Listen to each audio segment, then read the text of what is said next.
गोरी कवि को जंगल के सभी पक्षी प्यार से ताई कहा करते थे, लेकिन गोरी कवि को ताई से बहुत चिढ़ थी। जो कोई भी पक्षी गोरी कवि को ताई कहता, वो उससे लड़ने लग जाती। रानो चिड़िया नदी पर पानी भर रही थी कि वहाँ गोरी कवि अपना मटका लेकर आ जाती है। गुड़िया बेटी पीछे हटो, पहले गोरी ताई को पानी भरने दो। ताई होगी तेरी माँ, ताई होगी तेरी बहन। चिड़िया, तूने ताई किसे कहा? तुम्हें अच्छी तरह पता है मुझे ताई से चिढ़ है। मेरा नाम गोरी कवि है और मुझे गोरी ही कहा करो। ताई, आपने तो लड़ना ही शुरू कर दिया। ताई ही तो कहा है, हमने कौन सा गाली दी है आपको? फिर ताई, अगर दोबारा मुझे ताई कहा तो मैं मार मार कर तुम दोनों माँ बेटी के पंख तोड़ दूंगी। अच्छा ठीक है गोरी कवि जी, आप पानी भर ले और जाएं। हमें माफ करें, हम आपसे लड़ना नहीं चाहते।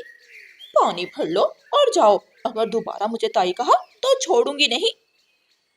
ऐसे कहते हुए गोरी कवि नदी से पानी का मटका भरती है। मटका अपने सर पर रखकर घर की तरफ उड़ती है। ताई, ताई, ताई गौरी, ताई। मटका गोरी कवि के सर पर था। गोरी कवि पीछे मुड़ती है। गुड़िया भाग भाग गुड़िया बेटी, जल्दी करो, वरना ये गोरी की बच्ची हमें छोड़ेगी नहीं। दोनों माँ बेटी भागकर घने पेड़ों में छुप जाती हैं और गोरी कवि गुस्से में इधर उधर घूमकर वापस घर चली जाती है। गोरी, पानी ले आई हो तो एक गिलास मटके से पानी का डालकर मुझे दे दो। उठकर खुद नहीं पी सकते? टांगे टूटी हुई हैं क्या तुम्हारी? एक गिलास पानी ही तो मांगा है, कौन सा गुनाह कर दिया मैंने जो काएं काएं करने लगी हो? नदी से पानी भरकर लाना कोई आसान काम नहीं, कल से तुम खुद ही लाया करोगे। अच्छा अच्छा, मैं खुद पी लेता हूँ, ज्यादा बोलने की कोई जरूरत नहीं। कालू कौवा उठता है, मटके से पानी का गिलास डालता है और पानी पीने लगता है।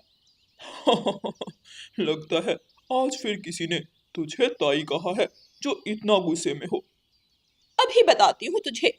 गोरी कवि कोने में पड़ा झाड़ू उठा लेती है और कालू कवि को मारने लगती है।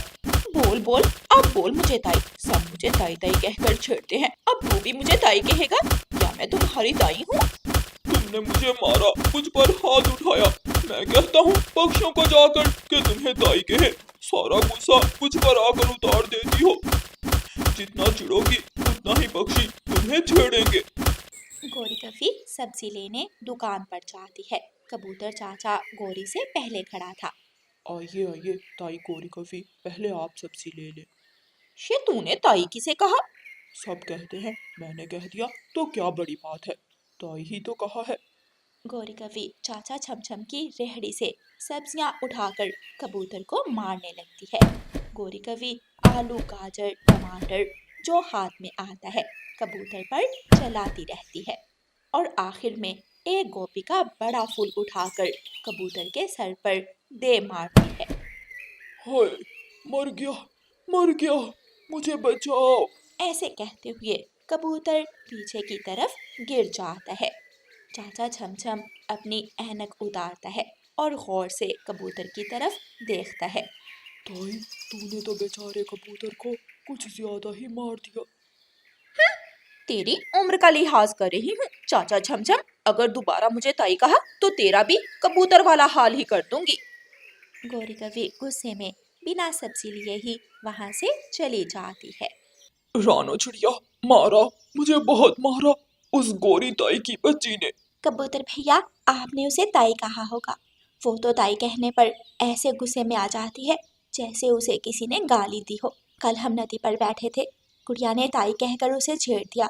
वो तो हमने घने पेड़ों में छुपकर अपनी जान बचाई।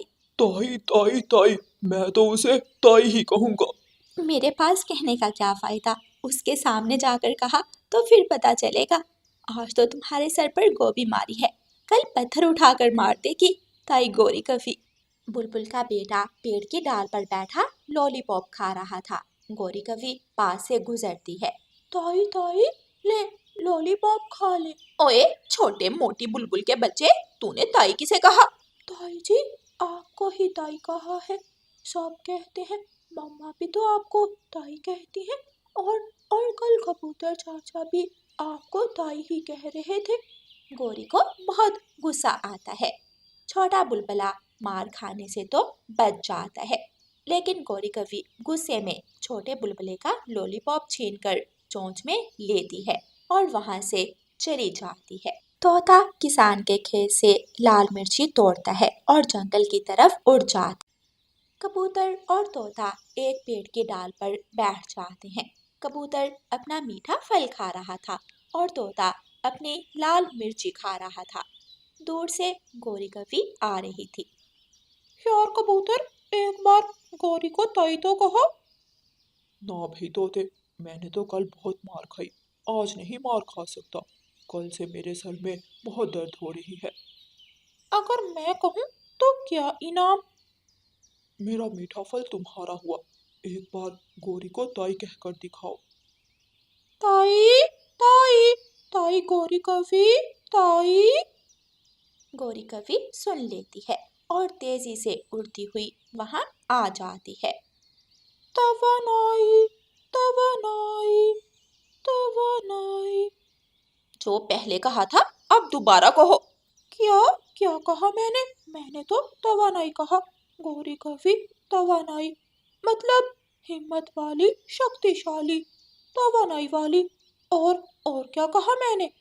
गंदी आंखों वाले चिट्टे कबूतर, तेरी क्यों हंसी निकल रही है? क्या कल वाली मार भूल गए? मैं तुम्हारे मुंह नहीं लगना चाहता, काली शक्ल वाले। जाओ यहाँ से, मेरा सर ना खाओ। जिसने तुम्हें ताई कहा है उससे पूछो। क्या क्या कहा तूने मुझे? मैंने कुछ नहीं कहा, तोते से पूछो। तोता ही कुछ बोल रहा था, पता नहीं ताई ताई या फिर तवानाई। गोरी कवि कबूतर की तरफ बढ़ती है। ताई ताई ताई। 2-3 बार गोरी कवि को ताई ताई बोलकर तोता वहां से उड़ जाता है। गोरी कवि कबूतर को छोड़कर तोते के पीछे भागती है और फिर दोनों दोस्त तोता और कबूतर घने पेड़ों में छुप जाते हैं। थक हार कर गोरी कवि अपने घर चली जाती है। एक दिन तेज बारिश हो रही थी। गोरी कवि अपने घर से सैर सपाटे करने निकलती है कि बारिश में फंस जाती है। अगर यहाँ बैठी रही तो भीग जाऊंगी, किसी बड़े पेड़ के नीचे जाकर बैठ जाती हूँ, फिर ही बारिश से बचूंगी। गोरी कवि उठती है और एक घने और बड़े पेड़ के नीचे जाकर बैठ जाती है। हवा तेज थी। पेड़ के ऊपर वाली डाल से एक छोटी शाख टूटकर गोरी कवि के ऊपर गिर जाती है और गोरी कवि शाख के नीचे दब जाती है। बचाओ बचाओ, मुझे बचाओ, मैं यहाँ शाख के नीचे हूँ, मुझे बाहर निकालो। थोड़ी दूर रामू चिड़िया का घर था। रामू चिड़िया गोरी कवि का शोर सुनकर वहां आ जाती है। अरे गोरी, तुम यहाँ कैसे फंस गई? रानो प्लीज, मुझे यहाँ से बाहर निकालो, मेरा दम घुट रहा है। बड़ी डाल का सारा वजन मेरे पंख के ऊपर है। मैं अभी दूसरे पक्षियों को बुलाकर लाती हूँ। मैं अकेली ये बड़ी शाख नहीं उठा सकती। रानू चिड़िया शोर मचाती है और अपने दूसरे दोस्तों को इकट्ठा करती है। कबूतर और तोता वहां आ जाते हैं। शोर सुनकर कालू कौवा भी पहुंच जाता है। तुम सब मेरा मुंह क्या देख रहे हो? जल्दी से मुझे यहाँ से बाहर निकालो, मेरा दम घुट रहा है। एक शर्त पर तुम्हें यहाँ से बाहर निकालेंगे। मैं मर रही हूँ और तुम शर्तें बांध रहे हो, तोते के बच्चे। हाँ गोरी, हम तुम्हें तभी यहाँ से बाहर निकालेंगे अगर तुम हमें ताई कहने दो। आज के बाद हम सब तुम्हें ताई गोरी कवि कहेंगे और तुम गुस्सा भी नहीं करोगी, फिर ही हम तुम्हारी जान बचाएंगे। अच्छा ठीक है, जो दिल में आता है कह लेना। कालू, तुम ही कुछ करो, मुझे बाहर निकालो, मैं मर जाऊंगी। फिर सभी पक्षी मिलकर जोर लगाते हैं और बड़ी डाल को गोरी कवि के ऊपर से उठाकर दूसरी तरफ रख देते हैं। ताई जी, कोई चोट तो नहीं आई? देख लो ताई, उस दिन तुमने मुझे मारा था और आज हम सब ने तुम्हारी जान बचाई। सब गोरी कवि को ताई ताई कह रहे थे और गोरी कवि गुस्से में वहां से चली जाती है। प्यारे दोस्तों, आप आपको आज की कहानी कैसी लगी। ऐसी दिलचस्प कहानियाँ सुनने के लिए हमारे चैनल को सब्सक्राइब करें। आपका धन्यवाद। रानो चिड़िया की ऐसी कहानियाँ सुनने के लिए YouTube सर्च बार में रानो चिड़िया की कहानी लिखें या फिर ये बटन दबाकर बोलकर कहें रानो चिड़िया की कहानी। उड़ता हुआ कालू कौवा इंसानों की बस्ती की तरफ निकल जाता है। बाड़े में किसान की प्यारी गाय खड़ी थी। कालू कौवा गाय के पास जाता है। हाँ रे गाय, इसी बाड़े में बांध कर रखता है तेरा मालिक या फिर जंगल घूमने भी जाती हो? मुझे इसी बाड़े में ताज़ा चारा मिल जाता है, ठंडा पानी मिल जाता है, फिर मुझे जंगल जाने की क्या जरूरत। तुमने कभी नदी के पास वाली लंबी घास खाई है? नहीं, मैं तो जो मेरा मालिक लाए वही खा लेती हूँ। तुमने कभी गेहूं के बड़े बड़े सिट्टे खाए हैं? नहीं, मैं तो जो मालिक लाए वही खा लेती हूँ। क्या क्या तुमने कभी मकई के पीले पीले भुट्टे खाए हैं? नहीं, मैंने कहा ना जो मालिक लेकर आते हैं मैं वही खा लेती हूँ। जंगल में ये सब मिलता है, जो दिल में आए वही खाओ पियो मजे करो। और वहाँ कोई भी तुम्हारा दूध निकालने वाला भी नहीं होगा। क्या तुम जंगल जाना चाहोगी? गाय कौवे की बातें सुनकर सोच में गुम हो जाती है और फिर कहती है, सोचूंगी। कौवा गाय से ऐसी लालची बातें करने के बाद वहाँ से चला जाता है।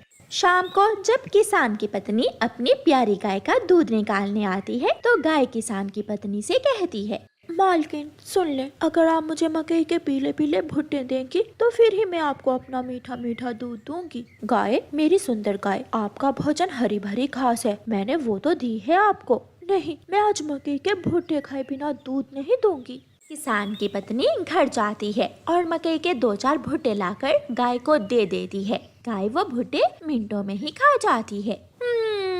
ये तो बहुत स्वादिष्ट थे, अब आप मेरा दूध निकाल सकती हैं।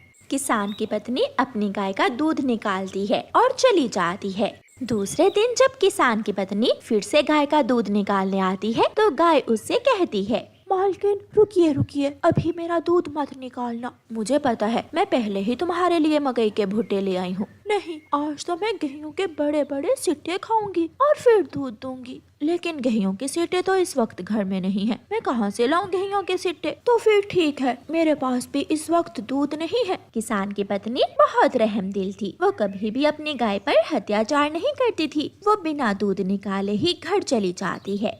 भगवान, क्या बात है, आज चाय नहीं दोगी क्या? ना जाने आजकल गाय को क्या हो गया है, कभी कोई फरमाइश करती है तो कभी कोई। कल मकई के भुट्टे मांग रही थी, वो दिए तो आज गेहूं मांगने लगी। लगता है गाय अब बूढ़ी हो गई है, शायद वो हमें और दूध ना दे सके। जब पशु बूढ़े हो जाएं तो दूध ना देने के ये सारे बहाने बनाते हैं। कालू कौवा हर रोज आकर गाय को उल्टी सीधी पट्टियां पढ़ा जाता था। ये इंसान खुद रोटी खाते हैं, बाजरा, मकई की फसल और तरह तरह के खाने, और तुम्हें केवल घास ही देते हैं। तुम चिंता ना करो मेरे नए दोस्त, मैंने भी कल मालकिन को दूध नहीं दिया। जो मैं मांगूंगी वो देंगी तो फिर ही मैं मालकिन को दूध दूंगी। किसान कसाई के पास जाता है और कसाई से बात करता है, कसाई, मेरी गाय अब बूढ़ी हो गई है, वो दूध ना देने के बहाने बना रही है, आप आकर मेरी गाय को ले जाएं। ऐसी गाय को रखना तो बहुत मुश्किल है जो दूध ना दे। फिर किसान कसाई को अपने साथ लेकर आता है और गाय की रस्सी खोलकर कसाई के हाथ दे देता है। कसाई किसान को पैसे देकर गाय ले जाता है। ये इंसान मुझे कहाँ लेकर जा रहा है? शायद ये इंसान मुझे मेरी पसंद की चीजें दे दे। घर के पास जाकर वो कसाई अपनी छुरी तेज करने लगता है और गाय ये सब देखकर डर जाती है। वो रोने लग जाती है। ये इंसान तो मुझे मारने वाला है, शायद ये मुझे काट खाएगा।